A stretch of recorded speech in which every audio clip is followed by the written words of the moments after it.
Jokity right here. So ngayon guys, may gagawin akong prank ngayon sa mama ko. So, sasabihin ko na hihingi ako ng 50 sa kanya.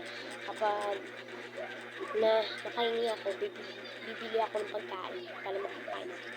Gugutom na kasi ako. Tubig na.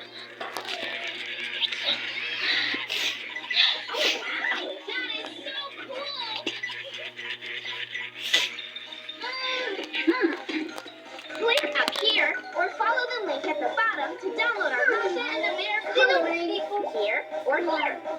Let's play together!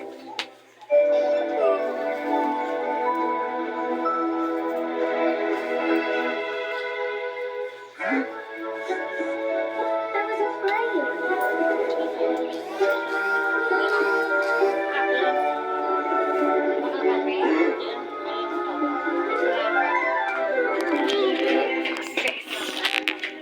Lang guys, bibili lang ako. Sorry, dilim. Pupus ko kasi ito. Sorry guys. Bibili lang ako sa tindahan.